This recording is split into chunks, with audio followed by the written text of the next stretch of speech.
Ou dans les chars comme ya Kabila d'abord qualifié comme ba propos irresponsable. Na kipa mon mboka maître Winner Kankolongo. Tango yo moko zalaki wana o moni Kabuya koloba. Des propos de Kabuya et d'abord propos responsable ou irresponsable pour un député national et puis secrétaire général des partis au pouvoir. À vous la parole. Merci. Merci beaucoup de côté Kulamba. On a fait ça côté Batel Beauté. Ça va de partager. On a bon ici à chaque fois que occasion peut ça. Mais micro et ça là qui était dans notre pays. Allez-y. Donc on a fait ça bande qu'on a beauté. Alors nga nazana réclame à mon mouké pour na komona que naza cadre na IDPS. Ouais. Émission ezaki focalisée pour tout sur la bande kwa Kabila. Merlin vous dans un parti politique té. Alors yé mutumsusu yeli biso ndeko na biso Mitterrand azape membre ya PPRD té. Mais ero bengi biso na IDPS poto sur la makambo Italie IDPS na PPRD j'aurais voulu mutuya PPRD azala poto yoka réflexion na bango ya zo apporter ba défense wana ezanango ba défense moko illusoire peut-être parce que ils ont vraiment un fondement il est difficile population congolaise ba yoka donc d'office débat et perdre moi sens na yela ki bato bato PPRD pour na faire voir bango que est-ce que bako kotali sangai ba après vous la kisaka bazana M23 ti or bango ba ozala incapable pour na kola kisanga yango or vous confirmez que PPRD bazana M23 bako ozala ba incapable pour bala kisanga yango mais avant na koma wana tika nazo pesa nanu Joseph Makolo Chibwa Bombote aza patriarche na biso na IDPS un vieux très sérieux très capable un vieux très intelligent kulutu oyo asali poke électorat na nyonso oya villa Kinshasa est conservé par amour na abnégation azanango en tout cas Joseph Makolo Zombote mais ndeko na lobaki nazoleka na omonite na kuti que carton est vide carton est vide et là on le beza esouté na kei sikoyo na mwana mboka Olivier Sendola Kazadi ezala ba minutes na ngai pona kolobete na katanda bato baboyi kokende ko fêter Pâques.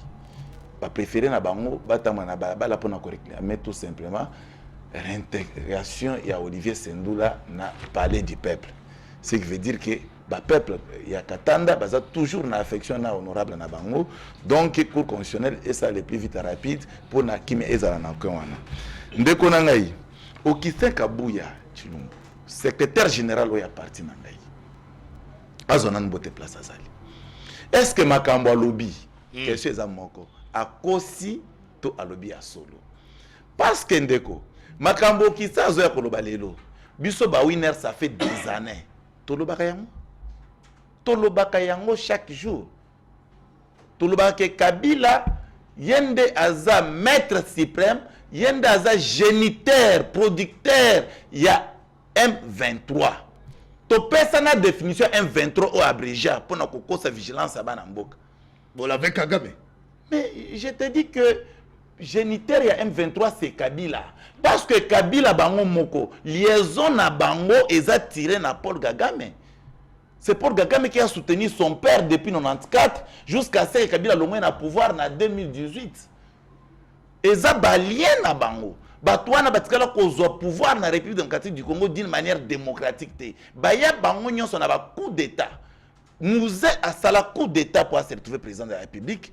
Kabila le fils a sali coup d'état pour se retrouver président de la République. Yebisangana ba président o bazokota na pouvoir na comportement ya coup d'état. Baza vraiment batu dina na société. Ça c'est une question dans la population congolaise. Est-ce que baza dit dans la société?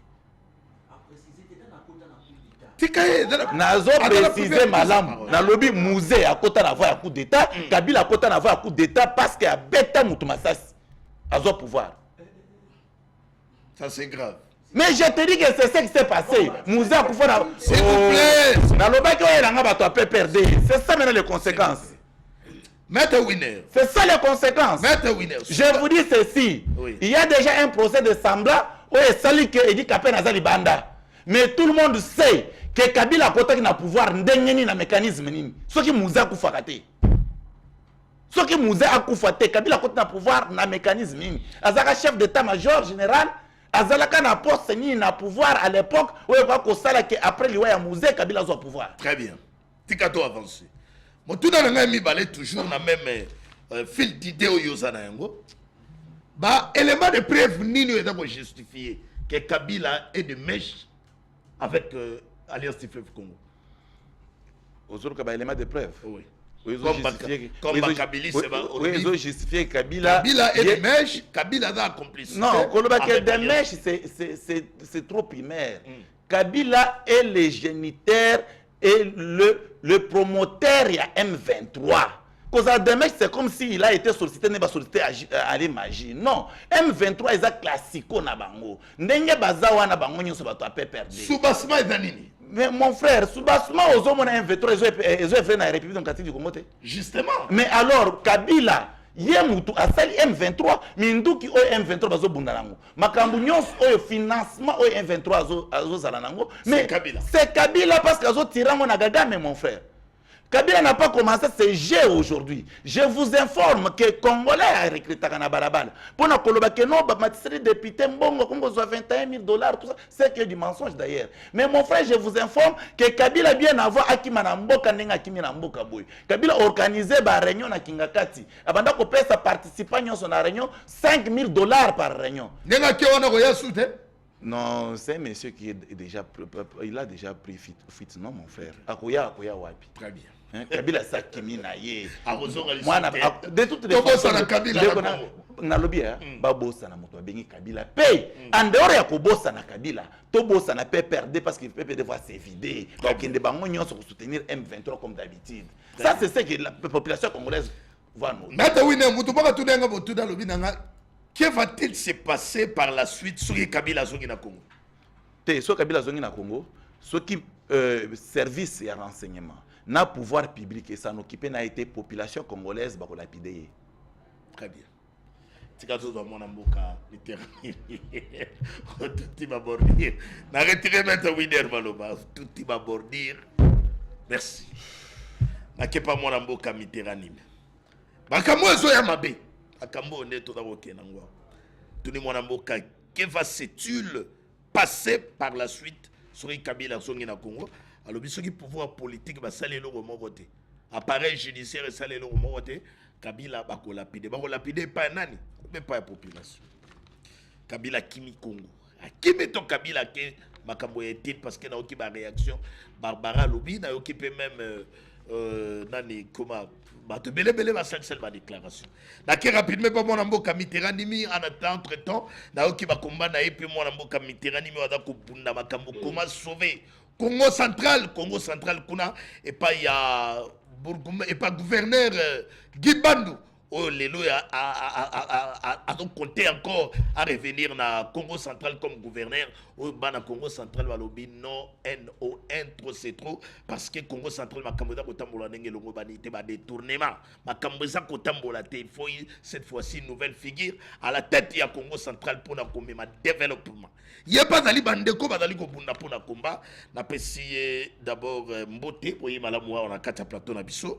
Une minute, on ramasse rapidement le dossier avec le gouverneur et Congo central Gimbandou.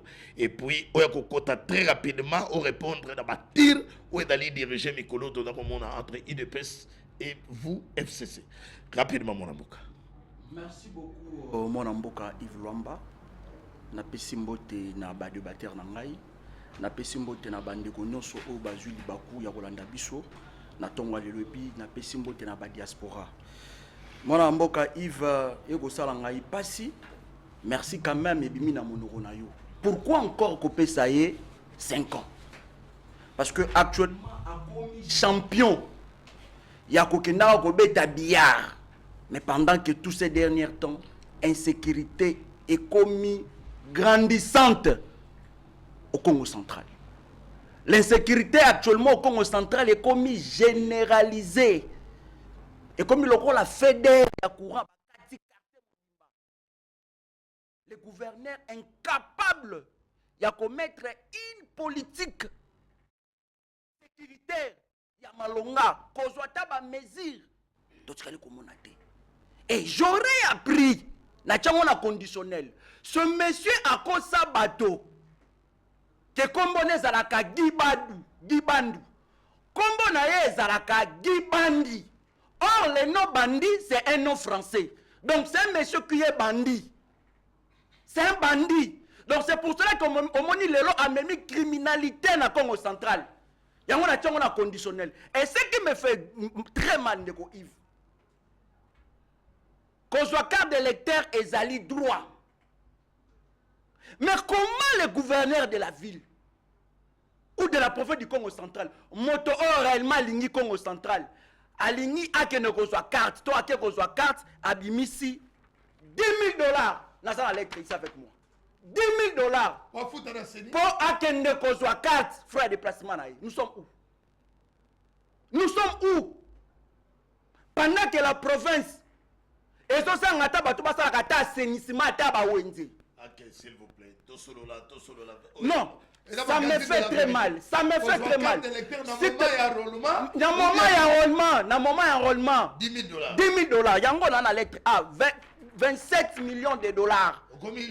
Oh papa, je suis congolais, n'a droit. OK? Loi sur la décentralisation de la province et Pessingaï autorisation et tant qu'Azali ko gérer. Il n'y a aucune raison. Il faut retourner comme gouverneur. Pourquoi? D'abord, Bazeli ko acquise. Aouti ko soit 3 millions de dollars dans ce copé. OK? Société moko ekipaka, mambo etali péage. Aouti ko defa 3 millions. Pourquoi? Pour naye ajaki pour de l'autre sala stade ya matadi. Or eloko moko sala miti. Ata buruet ya pamba tikala ko somba te. Ata pau atikali ko somba. Très bien. Regardez. Merci beaucoup, très cher Yves Luamba. Vous risquez de vous mettre à Congolais Makanisi. Je crois que vous avez endossé attaque contre Kabila pour éviter d'aller provocation ou bien le pouvoir en place de la tête de Kabila. Allez-y, à vous, mon amboka, on a mis mettre Winner Kankolonga Zumaloba. Kabila qui. Merci beaucoup, mon amboka Yves Luamba. Une question très pertinente. D'abord, Nazali très mal à l'aise. Il y a un débat na maître Winner. Parce que, ngana yebi, bave na biso ba Jacques Chirac, bato bazaki na mabandi, bazalaki batu moko bano kanisaka malamu. Bazalaki batu moko. Non, s'il te plaît. S'il te plaît. Non. C'est-à-dire quoi? Non, c'est-à-dire quoi? Parce que maître Winner azali parmi bateaux au sein de l'IDPS bakanisaka malamu. Vous voyez? Mais maintenant, comme il y a un G, il y a un mboka kabuya. On a eu ceux qui n'ont président d'un parti politique, le roi IDPS. S'il te plaît. Non, s'il te plaît. Et ça le passe parce qu'il faut dans la bandi. Quand même, Congolais, bon, Yves, j'assume. Ce qui me fait très mal de Ronanga Winner, na moni, abungisi makambo belé. N'habité parce que excès à Kotumbaka batije, na se à babou na 10e rue, peut-être excès à Kotumbaka bapine, yango comme bunga même na science. Alobi awa, mon amboka, Monsieur Laurent Kabila a joué pouvoir par un coup d'État. Mais c'est gravissime. Monsieur, avant ça c'est la science. En science politique, il y a deux modes d'acquisition au pouvoir. Il y a science politique. Il y a le mode classique et le mode moderne. Dans le mode classique, par hérédité, par cooptation, par conquête et par des fois, il y a des élections. Ok? Or, à cette époque, moi, Namboka, Musée, Laurent Désiré Kabila, a un pouvoir par force. C'est-à-dire que par conquête. A un pouvoir par rébellion. A un pouvoir par un coup d'État. Ok? Quand on a une confusion, notre constitution, à cette époque, il y a une constitution à Lulambourg. Ok? Vu que il y a eu un problème à l'époque d'Isaïr. Bato balingaki lisusu te Marshal Mobutu. Parce que révolution populaire est bandaki déjà. Kosalama. C'est pour cela que mon amboka, monsieur le roi Désiré Kabila, moli monepe manakimia, ayaki ko sauver le peuple, ayaki même ko sauver l'IDPS. Parce que l'IDPS ça qui esclave à Mobutu. Kabila Mais attendez. Mon amboka, il faut na ramasser na marambo na yoki. Oui, mais okay. Kabila ke wapi? Kabila azali kosilisa makambo na ye ya kelasi. Kabila c'est un citoyen congolais. Il est libre de circuler partout où il y a Lingi. Abimi akobata. Nalobi na yo, il est libre de circuler partout à Lingi. Justement, abimaki akobata. Kabila akobima akobata ma pourquoi? Ce qui Kabila abimaki akobata ma cela veut dire que des j'aime et que ça la musala ngote. C'est que ba service à M. Chilombo est malade. C'est que ba service à mon amboka Tshisekedi déjà malade. Ils allaient qu'on travaille était. Des j'aime ça la qui wapi. N'est-ce pas, c'est toujours moto on a mis na balabala à côté ka ba senglas.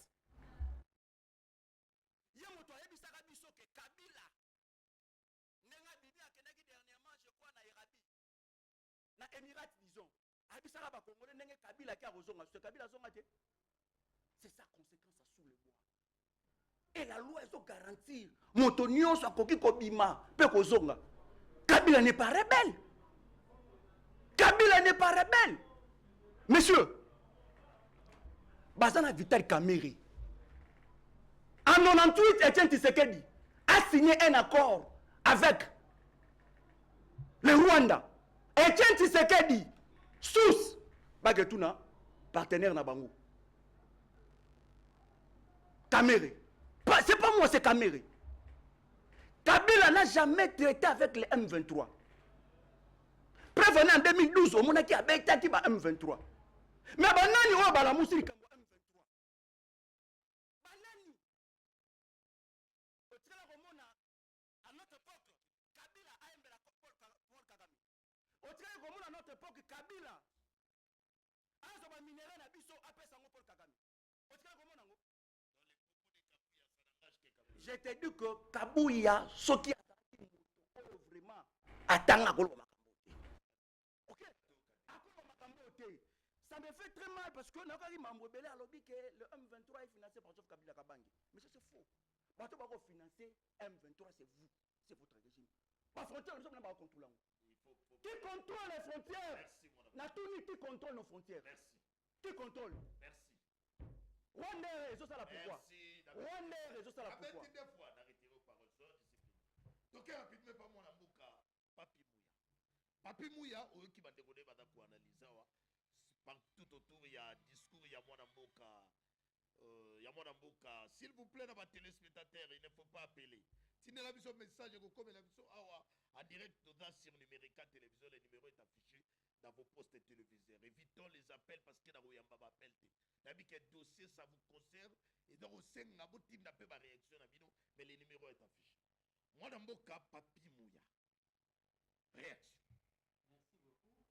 Dis-moi quand même, ça. Bonjour, na bao tozali ko kabula na bango plateau.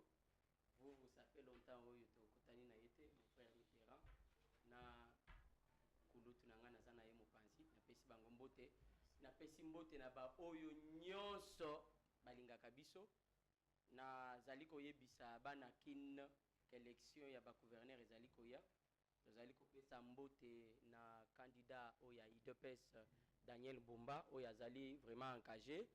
Tozali pe ko encourager moko ya ba candidate madame Mami Moujani Freebox oyo aza beaucoup trop déterminé l'unique moi si oyo ouais l'unique moi si oyo ye aboya lobby j'ai ça Mami Moujani campagne do banda numérique ça to li a pété Kalaté abo je crois Mami Moujani pour la ville province de Kinshasa et on a quand même une bonne chose to soit maman pe pour papa basali.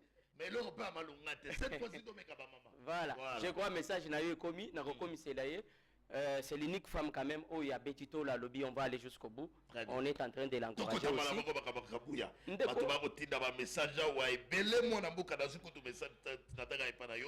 Avant d'appeler Maloba rapidement. Bonjour mon frère, dis à mon ami Mitterrand que Mouzé Kabila avait pris le pouvoir par la force. C'est ce qu'on appelle coup d'État. Donc Maître Winner a raison. Tu dois apprendre avant de venir passer dans l'émission Tolobela Congo qui est suivi partout. De la part, il y a Meshak Kalomondeko, il y a INC qui nous a envoyé le message. Merci beaucoup. Je crois que à Sali 20 minutes je suivais au côté qu'elle est en gapeta wana je bougeais. OK. Ndeko Yves oyoki na ba bazali kolanda biso ba meki ko zongisa mon frère Mitterrand Nanzela. Quand quelqu'un prend le pouvoir par force, comment on appelle ça? C'est un coup d'état. On ne doit pas. Il y a quelque chose qu'il ne faut jamais bouger, c'est l'histoire. On peut tout dire, mais on ne change jamais l'histoire. Histoire est à la Bongo. Je m'en vais directement pour attaquer Joseph Kabila. Parce que des fois, quand vous venez prendre la parole, moi je croyais que nakokaki ko sala face na mutu moko ya PPRD o ya koki ko pesa version na ye. J'ai toujours eu du mal ya ko sala débat na bande kunanga ya ba Asbel parce que il faut reconnaître que Kabila forever jusqu'à mukolo alelo eza Asbel. Et sengela ki ba bonga na bako ma parti politique pour tout banda ko sala na bango ba échange à bongo. Mais néanmoins modèle à lobiango ba ndeko ba landi, il faut quand même tozongi sa nzela. Il faut reconnaître que Joseph Kabila a tout fait pour nous d'abord pouvoir. Cette histoire, est-ce que vous savez que le véritable fils et fille à Mouzé, Joseph Kabila, c'est de l'histoire. Les enfants de Mouzé existent, vivants. Ce n'est pas quelque chose qu'on a fondé. Vous êtes très sûr que Félix Tshisekedi, Edi Kapeno, Lelo Azali Banda, Aboma, Mouzé, Bandi mako libéré, c'est impossible. Nazo kita. Restons dans la logique. Nazo kita. Pays. Nazo. Oyo.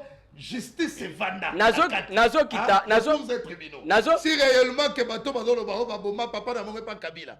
On allait, il fallait tout le monde à procès. Bakangela biso Kabila. Mais si ndeko pas les cas. Ndeko. Il faut pas ramasser.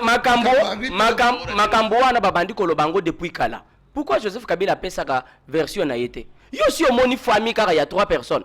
Famille ya Kabila Mobimbe zaka 3 personnes. Ezaka na batata moi cité noko bazakate bakoko bazalakate 3 personnes. Kaka ye nali pasa na ye nandeko na yezowe. C'est ça ce que lui appelle famille. Non, wakancha za na IDPST, je vais d'abord rappeler awa na bato bazako lande biso parce que na moni bato ya opposition bazui ba image wana ba partager sans avoir une idée que Wakancha a quitté l'IDPS depuis 2020. Je précise, Wakancha n'est plus membre de l'IDPS depuis 2020. Pourquoi ils ont... Non, je te donne des informations. Oh, mon cher, je t'ai déjà dit, dans le plateau, quand je donne une information, c'est avec une précision. Dans le retrabilo qu'on a zélaté, Wakancha allait vérifier à Lungwa IDPS depuis 2020. Pourquoi qu'on ramasse l'image à Wakancha?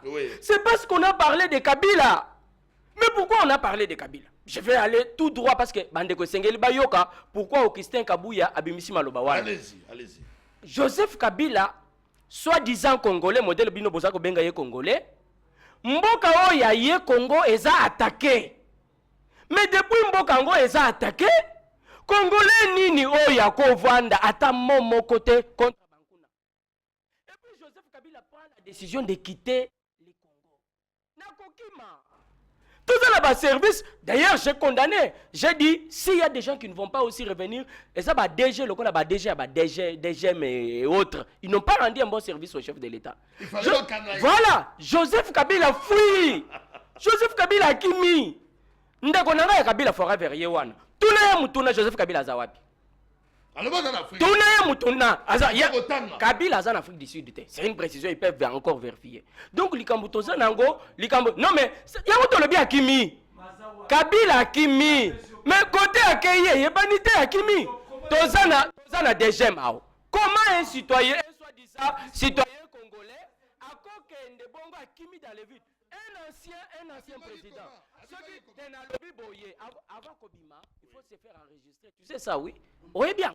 Mais Kabila n'est pas parti se faire enregistrer. C'est un rebelle, Kabila. Mais il a fait pourquoi? Parce que Kabila est à la base, il y a l'Ikambouya, M23, depuis les débuts. Pourquoi Kagame ne faisait pas face à Kabila pendant le mandat Yasuka ya Kabila? Je vais le dire. Ndeko Yves Ndimaka même. Ferdinand Kambere a lobby que bateau nyoso ba longwe wana o ba ke kokota na alliance du fleuve Congo et concerné ni Kabila ni PPRD encore non plus FCC et ça rend le bateau ni ba longwa kana PPRD na FCC ba ke kokota na union sacrée. Pourquoi réponse wana et ça ko convaincre binote ndeko nanga ngana zo pesa yo réponse nazo zongisela yo mutuna même oyo azo ba Ferdinand wana aza wapi? Il n'est pas ici au Congo. Non, il n'est pas ici. Pour le moment, il n'est pas ici. Vous pouvez vérifier. Ce sont des gens qui aiment à un moment faire des populismes inutiles. Bazo le Belalikambo ya Bitumba na Est. Bitumba ya Est, ils ont empêché Félix Tshisekedi à faire avancer Makambo Ebele na mboka na biso. Il faut que Somba Minduki pour combattre na Est parce que ça fait longtemps. Depuis 1994, au bande konabiso ya Est, bazali ko kufa. Depuis, on parle de plus de 15 millions de morts, bande konangai. Merci. Et ceux qui mutumoko aza cité na likambuana, et sengele ki kolandela, nga nazali kozela Joseph Kabila Zonga. Joseph Kabila Zonga, il sera aussi interpellé. Bakosa le fort nyonso balanda procédure normale pour pas interpeller Joseph Kabila. Pourquoi face il y a la réalité nyonso oyo? Joseph Kabila ne dit pas un mot. Pourquoi Kambere préfère parler na place à Joseph Kabila? Donc motif y interpellation na Erodala. Faute donc manque ya koloba. Non, pas manque ya koloba. Eza manque ya koloba te. Eza d'abord pourquoi Joseph Kabila andimaki kokende kobima Congo sans signifier, sans se faire enregistrer. Parce que moi, modèle ya lobby que Kabila est en Afrique du Sud. Moi je peux aussi vous dire que Kabila est du côté Rwanda. Agazana Rwanda. Je peux dire aussi la même chose. Bonjour. Parce que naie azana précision te, ngape nazana précision te. Joseph Kabila kei na Rwanda. Comment attaquer le Congo? Merci. Voilà. Entre-temps, un message dans le quota. Bonjour, messieurs. Laurent Désiré Kabila n'était pas passé aux élections. Il avait pris le pouvoir par la force. Donc, au coup d'État. C'est un coup d'État. Monsieur Mitterrand, soyez droit. Ça s'appelle coup d'État, Mitterrand. Parce que tu es suivi partout. C'est le professeur Glody Lupamwaya de Pointsele. Voilà. Un professeur. Voilà. C'est un professeur. Vous n'avez pas la parole. Bonjour, moi, Namboka. Kabila Bibi, Akeiwa. Il faut bakangaï. Moi, Nawana Zoloba, Makila, Yaba Congolais. Et ça, Kabila, Ada criminel. S'il vous plaît, il faut peser quand même à l'ancien président. Même Félix Antoine Tshisekedi après ça, on est cassé président. Docteur Maurice. Alors, bisoki Kabila ayaka tende pasi oyo eza tous les services de la souffrance, soi-disant les fils bon, je n'ai pas compris les messages, à comprendre les messages n'a été. Papa biso ba congolais to yebi que Kabila a da cause ya malheur ya Congo. Voilà. Guerre ya est nzala pasi nyonso eza ye mais batu bado défendre ye wana bado kamwa mingi. Voilà. Et d'abord, Congolais ne va pas kotinda ba message, ngana daka kotanga. Donc il ne faut pas peut-être vous en vouloir ngai. Ngana daka kotanga ou badako kuma. Bonjour Ndeko. Nyoso wana est dans ba distraction pour Kabila. Félix Yende Moutou azana ba décision nyoso azoko kate. Atopé va réagir pour le côté de la Kabila. Bonjour tout le Bela Congo. Que UDPS arrête de nous emballer dans les débats inutiles. Kabila n'a jamais collaboré avec Kagame. C'est UDPS qui nous a montré Kagame comme partenaire sous les régimes et non Kabila. Signé depuis DDN depuis Ngaliema. Voilà. Tikato qui n'est pas mon amboka. Barley Foufou. Très bien. Nous avançons. Maintenant. Parti au pouvoir, n'arrête pas de dénoncer que c'est Kabila qui est l'auteur, c'est Kabila qui est à la base. Que pensez-vous maintenant de la solution? Il faut l'arrestation de Kabila. Merci.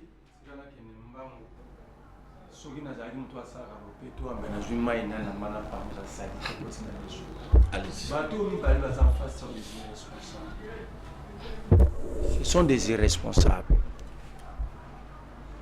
Biso toza irresponsable, ils ont des responsables. Discipliné. Défendez-vous par un papier. Non, j'avais un stylo, un papier, j'écrivais. Vous notez. Au lobby à Bignon, je n'ai pas craché même un mot. Mais que vous êtes discipliné parce que vous êtes déjà des indisciplinés de naissance. Depuis que vous êtes fœtus. L'IDPS depuis la conception en haut, et ça l'a indiscipline. Ok? Alors bien, bateau bakenda classe yandam na peksa ki avanda na kabuya te monde kangio. Alors bien Kabila ka fluidicité. La théorie de l'acte contraire. Si on est capable de le baquer, oh, les faux, il faut la qui ça, vrai. Alors, bien, Kabila a fait des yakosi, mais il y a personne qui a comme on appelle Nakoki Koloba. Messieurs, au botama na peu prisme. Maternité, parce que nous avons là, vous allez qui n'a peu près. Mouta confirmé qu'on a fait des choses. Sur base Yanini, papa, comment tu dis des choses comme ça? Déjà, moi, Sengeli a identifié côté accueilli, après c'est l'autre côté. Maintenant, toi, tu viens confirmer que Kabila a accueilli Afrique du Sud. Sur base de quoi? Papa, vous, il faut bien réfléchir. Oh,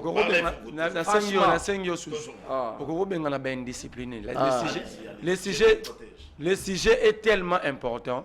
Il faut laisser les gens réfléchir. Mais lorsque vous prenez des irresponsables et des désordonnés, vous amenez sur un plateau, ça veut dire que vous n'avez pas le souci. Vous n'avez pas le souci, il y a plateau na bino.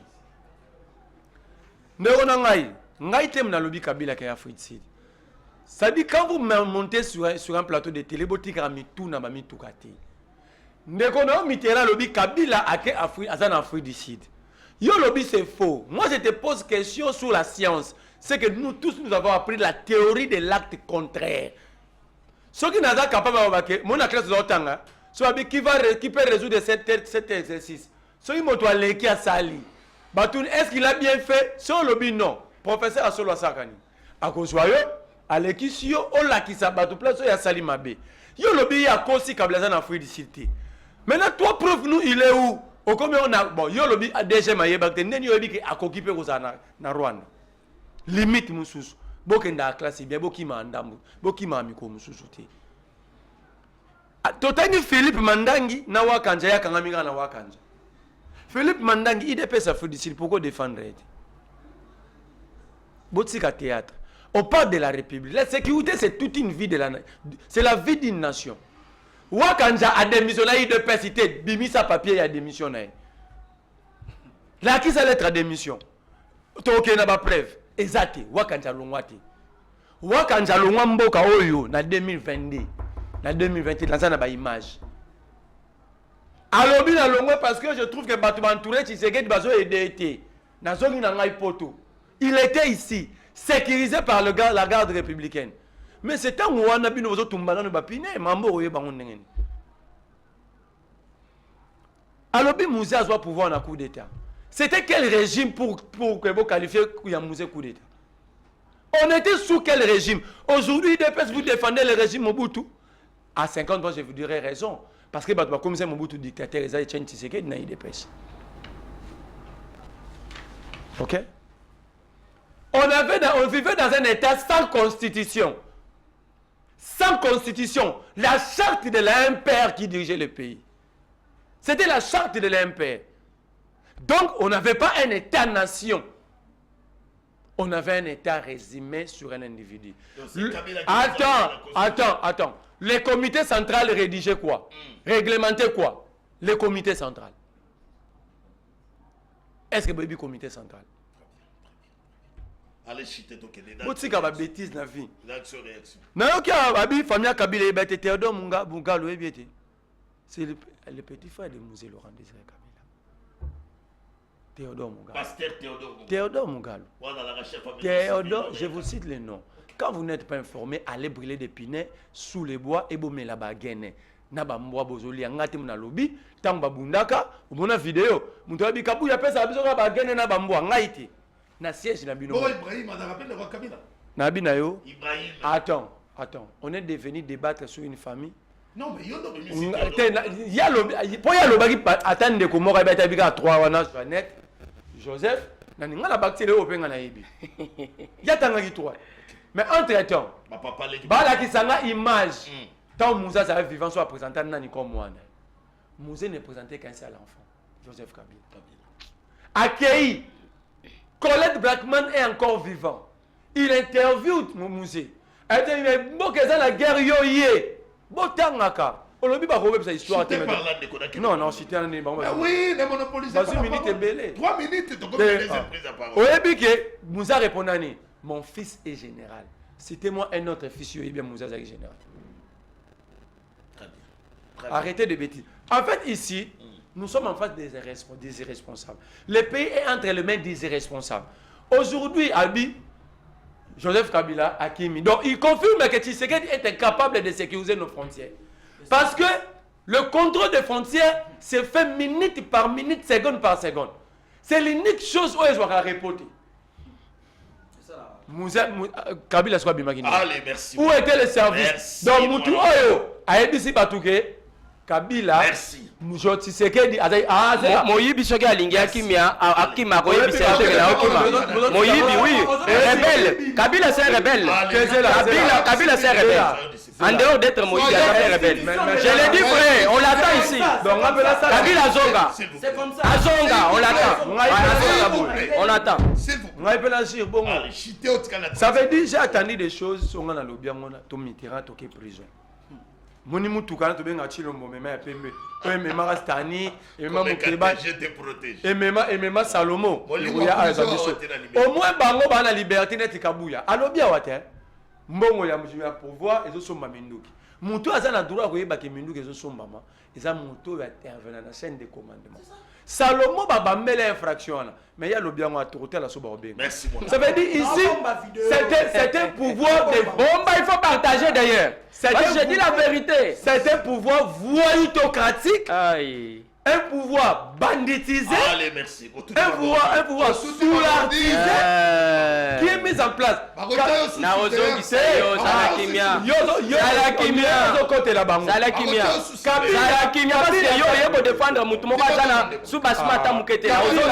Kabila sali 18 ans na mboko Kagame atikalo cha makolo ate bayembela ye. Mais il est cédé. Kabila sali na mboko yo. Kabila appelle ça Kagame. Kabila donnez tout. Kabila appelle ça Kagame or na biso boye teto mona. Kabila sali 18 ans. Atikala jamais reçoit aéroport à Goma pesa au Rwanda Air. Kabila sali 18 ans. Jamais Kabila ça Kagame tongela biso ba logements sociaux na Uganda. Na Goma. Messieurs, Mouta présenté Bisso Kagame comme ami et partenaire fidèle frère. C'est Félix Tshisekedi. Vous êtes des irresponsables, vous. Tant que vous avez Kabila, tant que ici, Congo Airways, Kabila, ici, Transco, Kabila, Je te retire la parole, vétéran. tant que tu es qui Boukangalon, tu as pas Canadien, on ne sait pas parler parce que lui. arrêtez ces bêtises, vous détruisez le pays à l'éboire, Ça veut pris 15 minutes. Je te retire la parole. Moi, je suis Maître Winner Kankolongo. Est-ce que Makambo ya Kombo à Kabila? Est-ce qu'il y a une solution pour la guerre?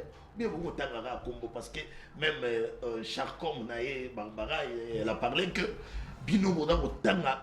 Donc, c'est-à-dire que le moyen de défense, il y a IDPS Lelo et Zalikaka qu'on s'est caché derrière les noms, il y a un individu. Comment s'expliquer par rapport à Nango et puis solution pour dans l'année maintenant. Nalobi boy, nazo insister pour na koloba boy. Na yuki kuna en face à table, bango kande batangi, bango ndeka kande baibi koloba, bango nde bazo sama monyons en face à table. Moi je ne cite pas les noms des gens. C'est comme ça qu'on a eu ça que Erozo ça la casting pour tout ça des missions propres pour bazo landa ba yoka ba comprendre. Allez-y. Et par conséquent, nazo yebsana ndeko vuvu ngana na respect mingi pour nayo mais nalingaki na lobango te opusenga na loba po ozo attaquer biso ba bourrique plusieurs fois biso ta IDPS mais na place ya attestation. Non, tout ça sérieux. Faut pas mentir sur moi pendant que je Bon, je retire tout de suite. Non, je retire pour créer des débat. Mais mon frère, il faut calmer tes gens. Moi, je ne dérange pas tes gens. Alors, on a pas. Je retire tout de suite. Il a retiré. Faut qu'on le batte. Si tu retires, ça dit tu es conscient que tu as menti. S'il vous plaît. Allez-y. Quand quelqu'un vous dit, un monsieur comme ça, à Kenda, ça y est, attestation de mariage pour côté de ma famille à Bato. Ils ont attestation de mariage. Ils appellent certificat de mariage. Ils ont acte de mariage. Oui, ok. Voilà. C'est ça pour nous dire que à Kosaki, mais na boya qui côté interrona pour peut-être résumer moi cop nae. Nazor baboy. bato bazoloba na Petit pour dire, table hein. bato bazoloba na table que comment Kabila akoki kobima mboka eki abimi service de renseignement ezali nayoki na Peti Junior alobi yango. C'est mon jeune frère. C'est mon jeune frère. C'est mon jeune frère, il est dynamique. C'est mon jeune frère, il est dynamique, je le respecte. Hein, si tu veux me mettre dans le conflit avec lui, en tout cas, tu ne m'auras pas. Mais moi, je te dis ceci. Tu vis dans un conflit, Petit a une structure, structure et Petit, il y a une FCCT parce que FCC. Mais il y a belle. Et que quand est-ce que la structure est. Bon, de toutes les façons, c'est votre clic. Ce n'est pas aussi une question qui est. Moi, je ne suis pas venu parler de Petit, mon frère. Petit peut faire ce qu'il fait là. Ça lui concerne. C'est sa vie. Mais, oh là là là là, c'est pas toi. Dans mon appel, retourne à ma question. Allez-y. En plus, Nazor a envoyé Bango pour Nakoroba. Ben Laden aux États-Unis. À Kota, a posé acte Abima. À Koti, a posé acte Abimi. Parce que aux États-Unis, il y a service renseignement. Service renseignement Zalakate. Mais ce qui Ben Laden a salaba action mais à combien plus forte que Kabila pour Akima la République. Il y a Ben Laden a demandé qu'on s'est déguisé hein. Mais Kabila s'est déguisé pour sortir ici. Kabila s'est déguisé pour sortir en RDC. Hein, mon frère. Donc, sortir à Kabila et qu'on Kobeli Sabatumututé, c'est-à-dire c'est un monsieur qui est capable de tout faire. Kabila est capable de tout faire. Ça bazolo bazo passo Kabila na biso bazo regretter ba réunion baza ko kota chaque réunion $5,000. Je confirme ça ici. Je suis maître une na République démocratique du Congo. Naza ba information yo kozana ngote oyo ozana ngote mais pesanga respect parce que tozui chance à débattre na bino osons comprendre. C'est de là que je viens. Donc et sois capable si vous avez discipliné. Voilà. Allez-y, pour le temps, on va baisser le téléspectateur. Nalobi boye. Na yoki na mesawa. Kabila Mouzer à Koti, abandosa la charte à impère. Et le bamiao. Voilà, l'année émission. J'ai dit le pays n'existait pas comme État-nation. Parce que le pays n'avait pas un texte réglementaire, donc c'est la charte, il y a parti politique, impère, manifeste impère. Mais tu n'as pas bien étudié, mon frère. Parce qu'il aurait fallu que Kabila continue à pouvoir à la constitution à Loabour. Ah voilà, les autres les on utilisait la charte de l'impère. Donc, après seulement, à la prochaine, tu vois, mais qu'il me laisse le temps de parler, qu'est-ce qui se passe? Moi, je ne discute pas avec vous. Moi, je parle pour le compte de ma population. Non, pour la population, vous discutez, maintenant, mon frère. Trésor Kalala, te suis, alors bien félicité. Merci beaucoup, cher frère. Je te salue là où tu es. Je lui salue là où il est, Trésor Kalala. Nalobi Boye, mon frère. Voilà. Monsieur Kabila a BBC, Monsieur Kabila depuis 2000, hein, a BBC génération Oyozomona Oyo. Bango nyonso bazo rêver destruction à la République démocratique du Congo. Malheur pour eux. Moi Namboka Félix Tshisekedi Tshilombo a un pouvoir pour démanteler ba raison na ba machiavélique. Mon frère, solution pour la RDC, c'est de continuer à combattre contre les ennemis de la République. Parce que les ennemis de la République, mon frère ami, ne se limitent pas seulement par Kabila. Kabila a formé toute une chaîne. Chaîne, il y a destruction à la République fabriquée, conçue par Kabila. Alors, nous allons rester tout simplement vigilants pour que la République n'est pas à vendre. Alors, si comme vous avez déjà détecté que Kabila a traître, pourquoi pas qu'on va bien bien? Est-ce que vous avez bien l'eau de Missi Bango Poisse? Si moratoire, il y a peine de mort. Et puis si Bango qui péréquesse. Elle va interpeller Jeannette. Oh, il y a une conversation avec Gamé na Batumoussous. Elle va interpeller Jeannette et Bangisi Bango. Donc c'est pour dire que les actes que le service de renseignement est en train de déposer, tous ces gens que tu es en train de voir en face de moi, ils fuiront la République. Et ils vont fuir la République par par le même mécanisme que M. Kabila a pris fuite. Par le même mécanisme que M. Kabila a pris fuite. Soyons disciplinés. Donc, bon allez mon frère, heureusement que vous avez concerné la casting à l'éloté. Donc, c'est-à-dire que l'opposition d'aujourd'hui. Oh là là là là là là là. S'il vous plaît, s'il vous plaît. S'il vous plaît, s'il vous plaît. Il fallait au moins respecter les téléspectateurs. Non, je respecte, mais ça c'est Voilà. Il ne faut pas quitter le plateau comme ça. Ça donne... Vous laissez des affirmations. Mettez-vous. Je suis un politique. Je suis un politique. Je suis un politique. Voilà. Ça n'engage que. Mettez-vous. Je suis un politique. Un politique responsable. Oh là là là là là là. Soyons disciplinés. Soyons disciplinés. Voilà. Invité de maturité sur vos plateaux. Il faut que ça va maturité. Maintenant, il faut que je chute dans la liste.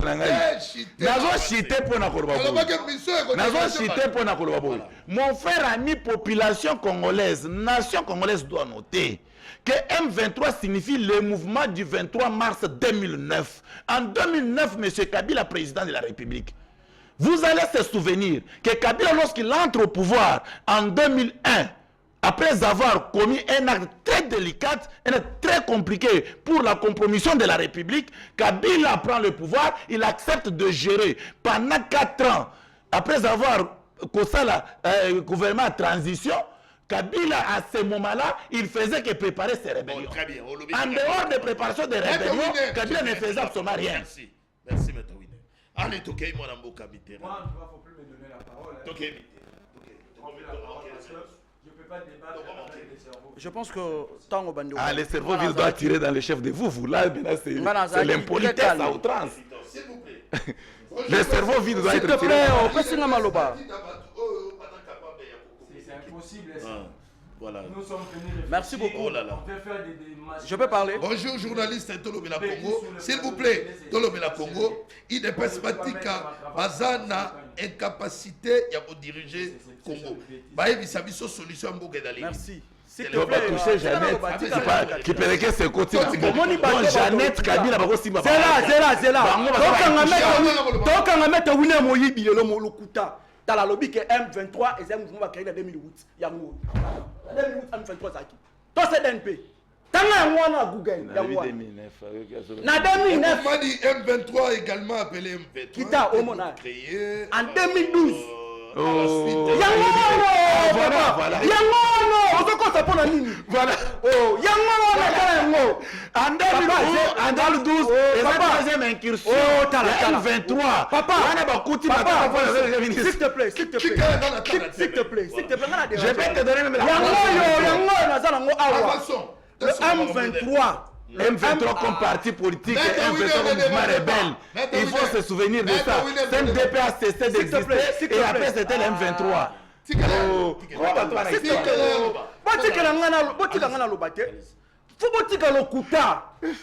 En 2009, tu as CNDP. 2008-2009. Nous avons signé des accords avec les CNDP. Là, je l'affirme. Mais ce n'était pas avec le M23. Parce qu'à cette époque, nous avons cru que Bazalaki va congolais. En 2012, il y a la rébellion au mouvement du 23 mars. Et c'était des Congolais. Je l'affirme ici tout haut. Roger Lumbala, il y a des membres de l'IDPS. À quel moment on rejoint le M23? Qu'est-ce qu'il a dit? Alors, il a dit qu'on rejoint le Congolais. Ce n'est pas ça. Faut pas dire le Lokuta. Alors, il m'a dit belé, quand on a la mouya, il a photo sur Anabino. Mouya, alors, il dit que Wakacha, soy Wakanja, chaque fois Wakanja, alors on a IDPS. Attendez, monsieur. Depuis 2020. Alors, depuis 2020, écoutez. Attendez, zéla. S'il vous plaît. Est-ce qu'on y est mis Jean-Claude Wakancha, non seulement président fédéral, il y a IDPS au Canada, il a été conseiller chef de l'État, la présidence. Il a démissionné en fin 2022, fin 2021. Il a démissionné. Alors, il a démissionné pourquoi? Parce que cette fois-ci, le pays est géré entre les mains. Ah, papa, pourquoi? Alors, que j'ai démissionné pourquoi? Parce qu'actuellement, le pays est géré entre les mains. Il y a pas chômeur dans la poteau. Ce n'est pas moi, c'est Jacques Ouakanja. Ok? Alors, Ferdinand Kambere, Ferdinand Kambere a tous l'émission dans Top Congo. Oui. A tous l'émission dans Top. Au moins, le Kuta, Nation Nili Soussou. Alors, Binini, que Ben Laden a côté aux États-Unis. Plus est rentré. Mais Ben Laden n'est pas congolais. Il n'était pas américain, disons. Il pouvait rentrer comme il veut. Mais Kabila, c'est un Congolais. Et puis non seulement ça. Il fut un ancien chef d'État. C'est-à-dire qu'il y a un douanier au Kima Namboko. Ah, Kima, pourquoi? Parce qu'il est Congolais. À quel point on a Kotanga? Papa. S'il te plaît, s'il te plaît, s'il te plaît. Eliezer Kotanga na Kimukolo déranger Bino. Mais Kotanga ya Kabila ya Kimukolo c'est bon. Yoka, Nabiboy. Bino IDPS. Faut que ça Kabila merci. Sans Kabila. Il y a le Cameroun, même pas l'agrément politique. Il y a le Cameroun, Kabila. Il y a parti politique na Bino. Sans Kabila. Oh. Sans Kabila. Bino lelo. Bolina qui faut 15 millions de Kabila. Bino lelo. Population congolaise. Alimaki. Ndeko Yves, il faut pas y aller que na vie. Vaut mieux qu'on protéger ma belé que qu'on protéger Mwana. Sans Kabila. Ils ont vendu notre terre. Quel IDPS bazaba incompétent. Sans Kabila. Parce que va critiquer Mobutu, va critiquer Kabila le père, le fils. Mais là, on va au pouvoir, là, on y va saluer. Kabila compétent. Est-ce que Kabila Ndé Kabila Ndé m'a prêté serment pour protéger ma famille. Est-ce que Kabila Ndé Est-ce que Kabila Ndé Kabila compétent. Zoa serment à Kabila 2001. Attends bébé. Lorsque vous besoin de détourner mon l'état, c'est Kabila vous envoie. Kabila. C'est Kabila vous envoie. On n'arrive pas. Et puis je réponds directement. Nous allons répondre directement. Namuteki. Senglas ya. Oya otokoma na ya INC na lobi boy. Soka di matière ta de otanga. Ake otanga. Na biboy, s'il te plaît, na biboy. Il y a plusieurs modes d'acquisition au pouvoir. On appelle ça mode classique, na mode moderne. Na lobi bien conquête, na conquête, tous on a trois types il y a mode d'accession. Nous avons accéder soit par révolution populaire, soit par un coup d'état et soit par rébellion. Moussa Kabila a ça la rébellion. Merci. Merci Mitterrand. Nasa responsable ya. Mitterrand. Nasa responsable ya insuffisance intellectuelle na été. Hein? Ndeko na yé. S'il vous plaît. Moi d'abord Yves Luamba tuna de badeko ya IDPS. Kabuya lobby na Kabuya constitue à lobby na MC Bino qui est dans le deuxième mandat ya Félix Antoine Tshisekedi. Oui, message ni na lingi avec il. Merci beaucoup. Non. Mon frère ami, Congolais n'ont soit yebi que article 70 de la Constitution, et OP ça n'a individu soit comme président. Non, secrétaire d'un parti politique. Sois calme, bazo secrétaire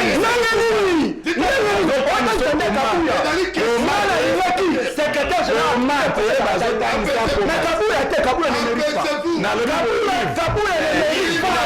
va pas parler alors. Comment un président ne va pas parler? C'est la constitution qui est Yves Nalobi. L'institution, comment l'institution marche dans la constitution et personne ne dit que les Congolais nyonso ou les individus ceux qui accèdent au pouvoir à ça la mandat moko une seule fois renouvelable. C'est que vous dire, sois calme, c'est que vous dire que sur le plan de gestion de la République, mais sur le plan de conservation du pouvoir, Kabouya lobby que mandat on est à sous-caté parce que c'est l'idée parce que ton pouvoir, on va conserver le pouvoir le plus longtemps possible. Tu vas comprendre le message à Kabouya, ils vont aller lire. Merci. Ça c'est pas notre problème. Ça mawa, je n'ake pas Mouya.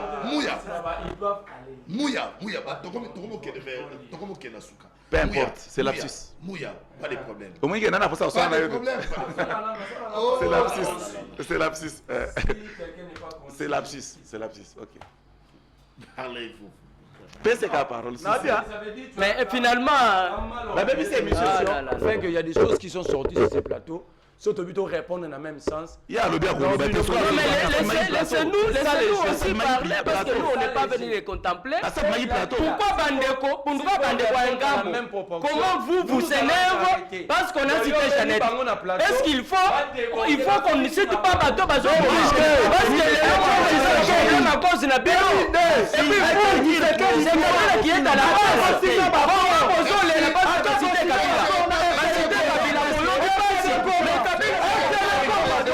faut vous reconnaître. Vous voulez l'énerver. Vous voulez pas mais vous voulez Kabila. Vous